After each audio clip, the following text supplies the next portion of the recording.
Wisma Putra assures support for Malaysians detained by Israel.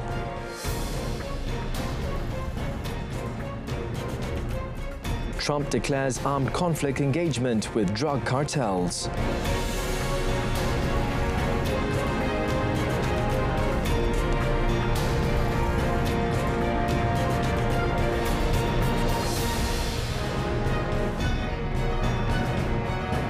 Good afternoon and salam Malaysia Madani. Thanks for tuning in. You're watching World Today with me, Daryl Baptist.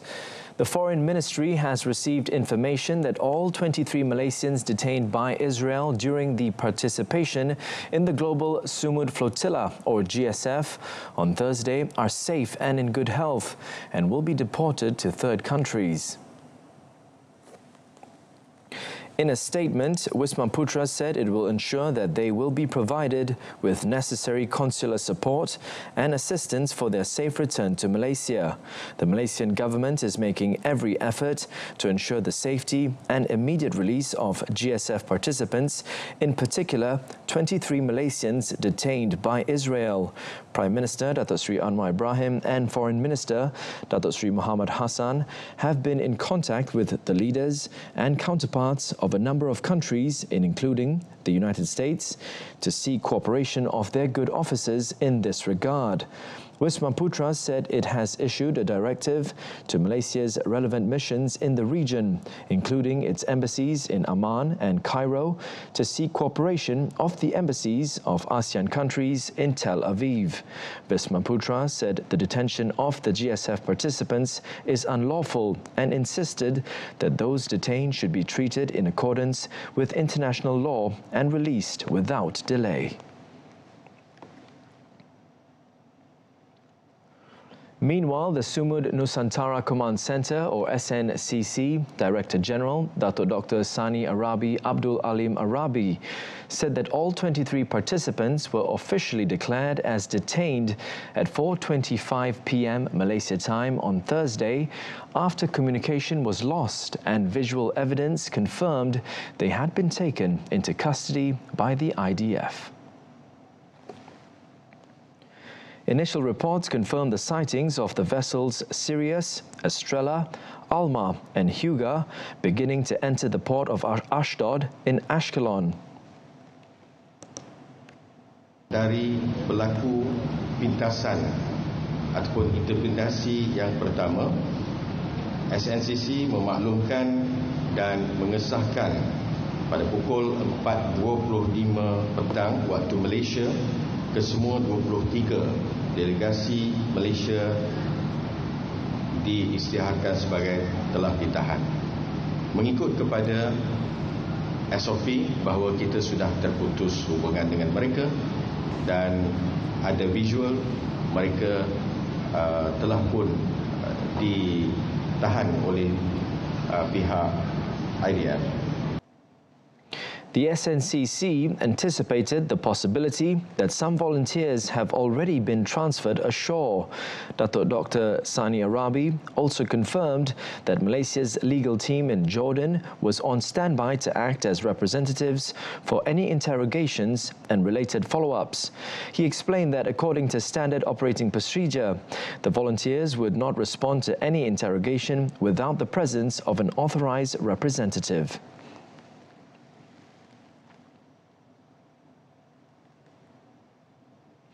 Gaza's health authorities said in a statement on Thursday that the Palestinian death toll in the Gaza Strip has risen to 66,225. The same statement also said 168,938 others have been injured since the conflict between Hamas and Israel erupted on the 7th of October 2023. The Gaza health authorities added that Israeli military operations over the past 24 hours have killed 77 Palestinians and injured 222 others. Among the casualties, 2 people were killed and 44 others wounded while waiting for aid distribution. Since Israel resumed full-scale military operations in Gaza on March 18th this year, after a brief ceasefire, 13,357 Palestinians have been killed and 56,897 injured. Hospitals in Gaza remain on the brink of collapse as fuel and essential supplies, including blood, grow increasingly scarce.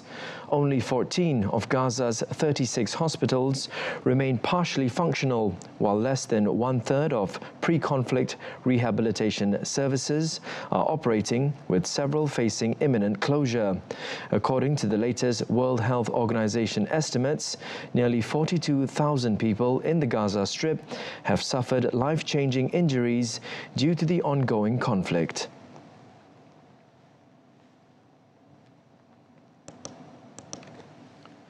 In Barcelona, tensions ran high as pro-Palestinian demonstrators protested on Thursday evening against Israel's detention of the GSF humanitarian mission bound for Gaza. Protesters lit small bonfires and threw objects, including small explosives, at buildings. Protesters also smashed or spray-painted anti-Israel slogans on windows of stores and restaurants, including coffee chain Starbucks, hamburger franchise Burger King, and supermarket chain Carrefour, accusing them of complicity in Israel's offensive in the Gaza Strip.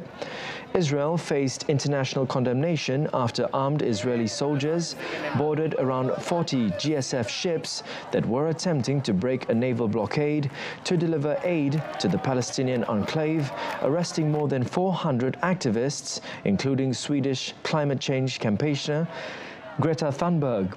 Across Europe, thousands of protesters took to the streets in Paris, Berlin and Geneva to condemn Israel's interception of the flotilla. Rallies also took place in Buenos Aires, Mexico City and Karachi. To date, the war in Gaza has killed more than 66,000 people.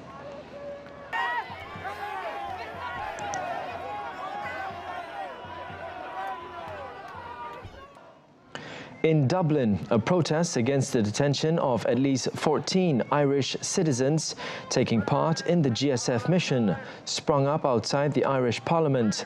This protest was called hours after the flotilla was intercepted by the Israeli forces. Cameras broadcasting live feeds from the boats showed armed Israeli soldiers in helmets and night vision goggles boarding the ships, while passengers huddled in life vests with their hands up. My daughter, Nisha Dolan, author and journalist, is on the follow-up flotilla, the Thousand Madeleines. They're about 6 days away from where Global Samud were today. And so I'm here in solidarity, number one, with Palestine, because they're being subjected to genocide every day of their lives, and number two, with the flotilla and my daughter. This is for Palestine. And today, as we meet, a flotilla sails once more towards Gaza, bearing not the implements of war, but the promise of aid for a besieged people. It is a mission of mercy, and we must do all in our power to see that it reaches its shore. To let it be turned back with violence is to betray the charge that our conscience have placed upon us, to defend the weak, to shelter the oppressed, to give food to the hungry. Question of differing views, forget emotions, this is facts. What I spit is the truth. Makes no difference if you're a Christian or if you're a Jew. They're just people living in different conditions to you. They still die when you bomb their schools, mosques and hospitals. It's not because of rockets. United States President Donald Trump has declared that the U.S. is engaged in armed conflict with drug cartels in a notice sent to Congress after recent strikes on boats off Venezuela. The letter is designed as a legal justification for at least 3 recent strikes in international waters that have killed at least 14 people. The Trump administration has deployed several military vessels to the Caribbean Sea to counter drug smugglers amid mounting tensions with Venezuela's leftist president, Nicolas Maduro. According to the notice from the Pentagon, the president determined these cartels are non-state armed groups designated them as terrorist organizations and determined that their actions constitute an armed attack against the United States. The notice also describes suspected smugglers as unlawful combatants. Trump last month dispatched 10 F-35 aircraft to Puerto Rico, a U.S. territory in the Caribbean, as part of the biggest military deployment in the area in over 3 decades. He also sent 8 warships and a nuclear submarine to the region as part of a stated operation to combat drug trafficking across the Caribbean into the United States.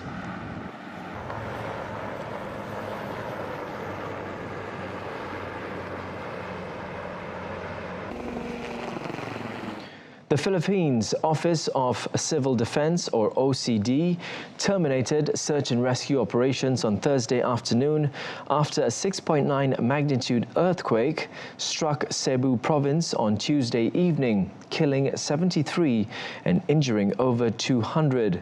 Authorities said that the decision was made as all missing persons had been accounted for and there were no further signs of trapped individuals. Efforts will now shift towards the distribution of relief goods and post-disaster reconstruction. Near the hard-hit city of Bogo, the remote village of Barangay Binabag suffered devastating landslides during the Tuesday evening quake. Access to the area remains severely limited, with large vehicles unable to navigate the damaged roads, leaving motorcycles as the primary means of transport. The severely affected parts were seen to have sustained extensive damage, where massive boulders had torn through houses after cascading down slopes. The earthquake struck around 10 o'clock at night, when most residents were already asleep, making escape nearly impossible. Landslide scars remain visible throughout the community, with giant rocks still scattered across the village.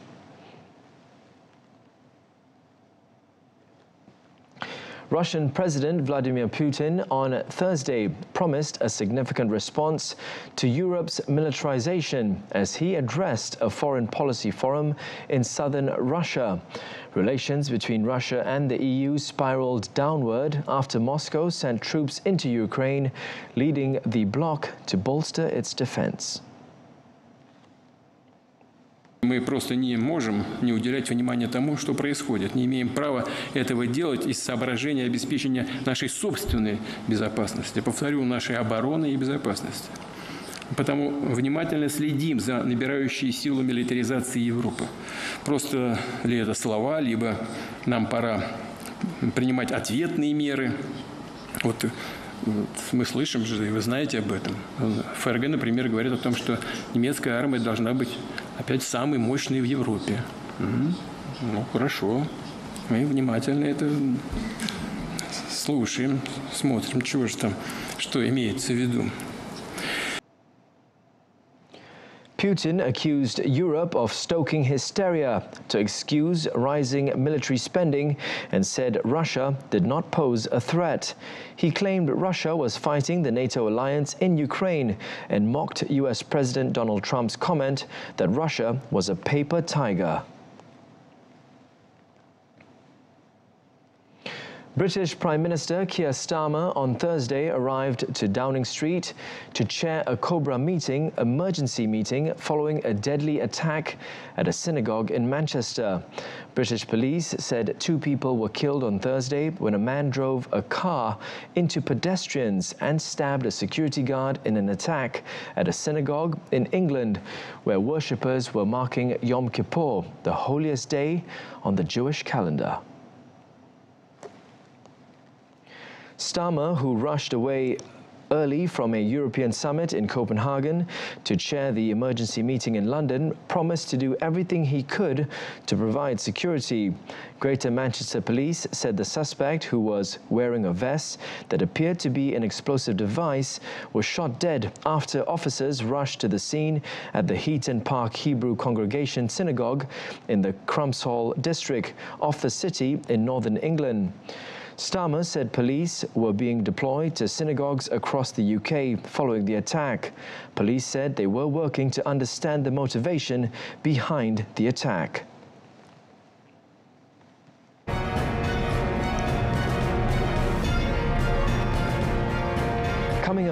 Eiffel Tower closed following nationwide strikes in France.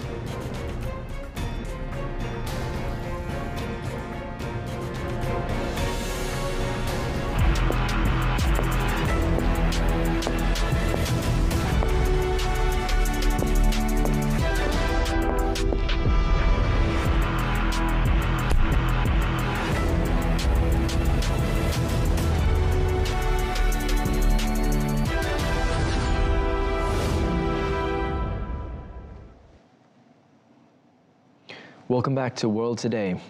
The Eiffel Tower was closed on Thursday due to a nationwide strike in France against proposed austerity measures. Protesters took to the streets of more than 200 towns and cities across France to denounce spending cuts and demand higher taxes on the rich. Some tourists found out about the closure only as they arrived to visit the monument, though access to the grounds under it was maintained. Tens of thousands of protesters marched through French cities on Thursday, heeding the rally cry of trade unions demanding action against plans for sharp spending cuts in next year's budget. Trade unions are eager to keep the pressure on President Emmanuel Macron and his new Prime Minister, Sébastien Lecornu, who is racing against the parliamentary timetable to break an impasse in budget negotiations with political rivals. Macron and his Prime Minister, who is still working to form a cabinet, need to bring public finances under control in the Eurozone's second-largest economy, with European Union peers, rating agencies and financial markets watching its next moves. The United Nations warned on Thursday that gang control over most of the Haitian capital has restricted access to humanitarian aid, deepening the hunger crisis and disrupting food systems. According to the UN World Food Programme, or WFP, nearly 90% of Port-au-Prince is under armed groups' control, which has cut off farmers' access to markets and worsened families' food insecurity. The agency said some 1.3 million people have been forced to flee their homes, with some taking shelter in crowded schools and public buildings. In an effort to ease families' food needs, the WFP has launched a project in the gang-controlled city Solil to rebuild irrigation infrastructure as a way to enhance livelihoods. The United Nations Security Council has also voted to expand an international security force deployed to Haiti and transform it into a so-called gang suppression force.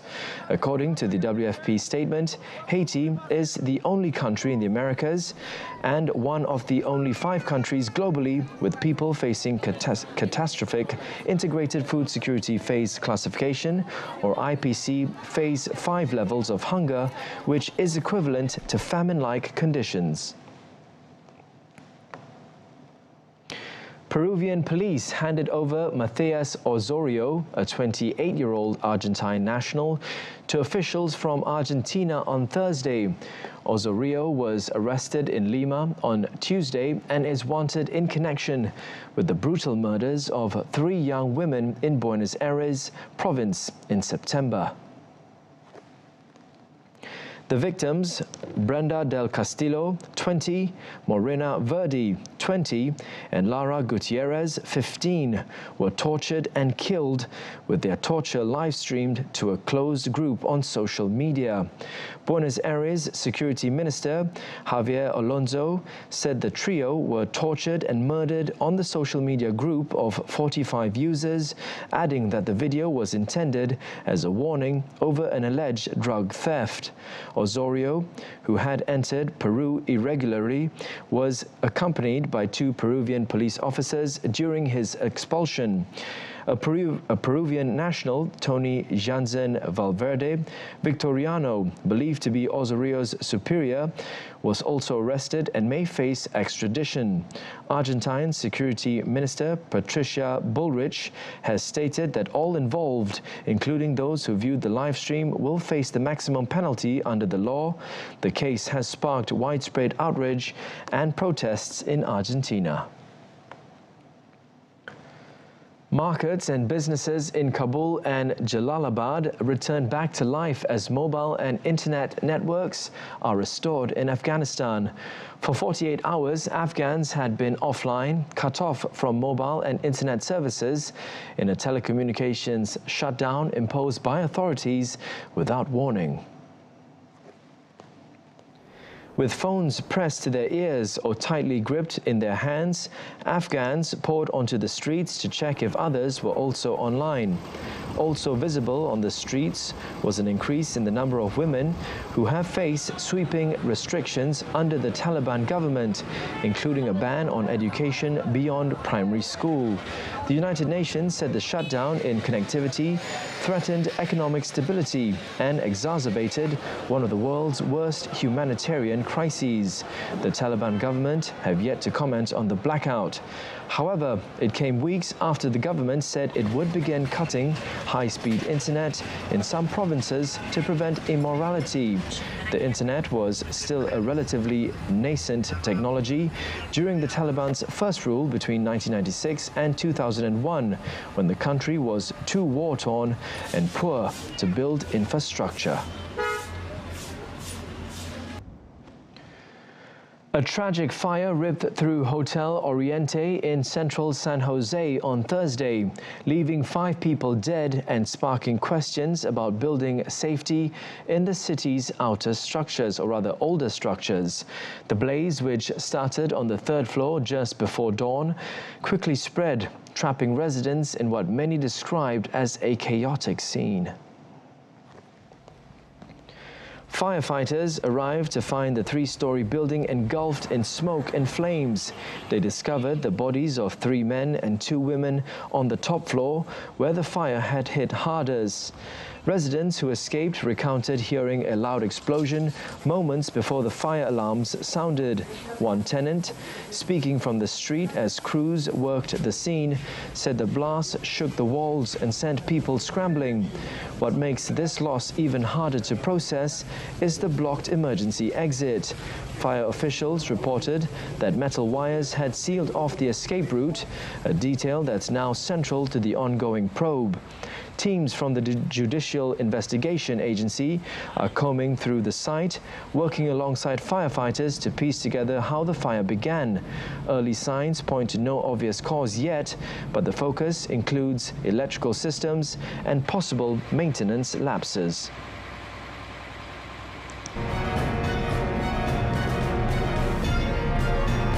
Still to come in sports, FIFA holds meeting to consider CONMEBOL tournament expansion.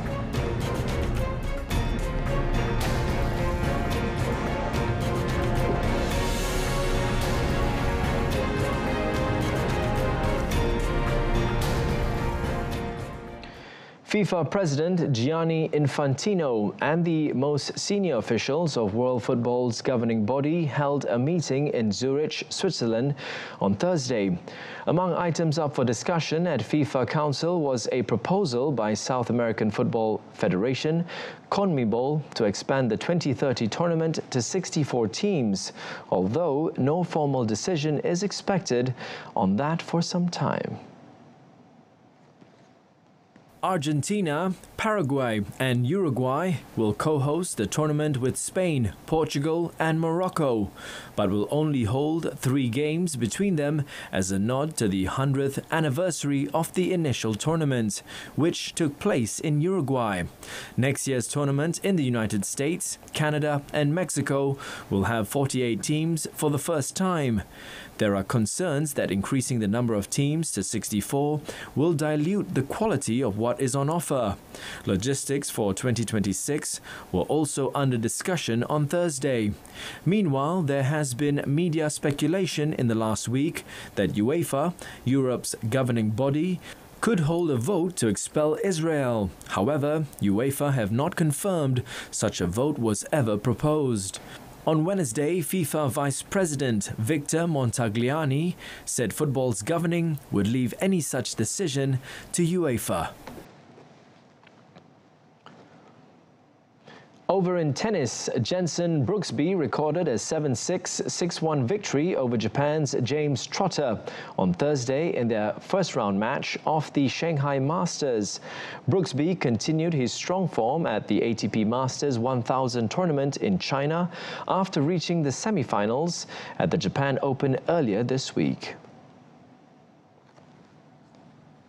He fired 6 aces and won 84% of his first serve points to dispatch Trotter in 1 hour and 40 minutes.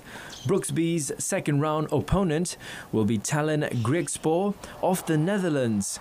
Brooksby returned to play this year at the Australian Open after 2 years away from the game due to injuries and a suspension because of missed drug tests.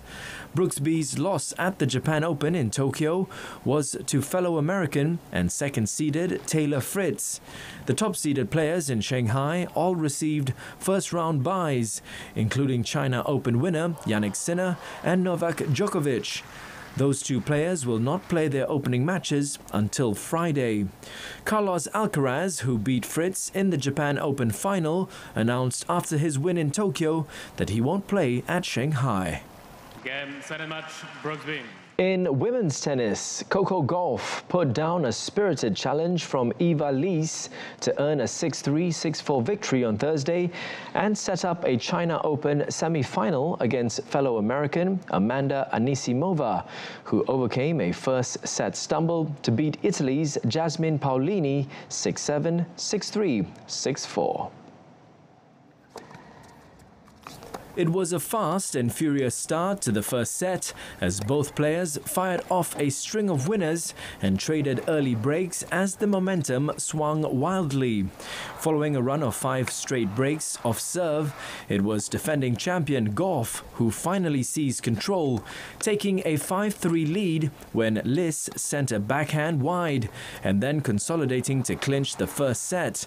The world number 3 appeared to have found her range on serve in the second set and eased through a couple of holds, but a brief wobble and a few double faults from the American added some late drama. Serving for the match at 5-4, however, Gauff held her nerve to close out the win in 1 hour and 28 minutes. World number 4, Anisimova, who was playing with a bandage on her ankle after pulling out of last month's Korea Open due to injury, was tested by Paolini in a battle that lasted 2 hours and 47 minutes. A break in the 7th game handed Anisimova a chance to win the first set, but world number 8 Paolini fought back from 5-3 down to force a tie break, where she held her nerve to take the lead in the contests. But US Open finalist Anisimova battled back in the second, taking a 4-love lead, which was enough to secure the set despite a late fightback by Paolini. The Italian was on the verge of taking a crucial 5-3 lead in the third set, but Anisimova saved 6 breakpoints in a marathon game to hold her serve. Anisimova won the next 2 games to wrap up victory, reaching the semis and also qualifying for the WTA finals set for next month in Saudi Arabia for the first time. That wraps up World Today this time around. In our top story, Wisma Putra assures support for Malaysians detained by Israel. For business news updates, do join us tonight at 8:30 p.m. on TV1 or saluran Berita RTM. Till then, my name is Jal Baptist, Malaysia Madani, Rakyat Disantuni. I'll see you soon, Malaysia. Good day.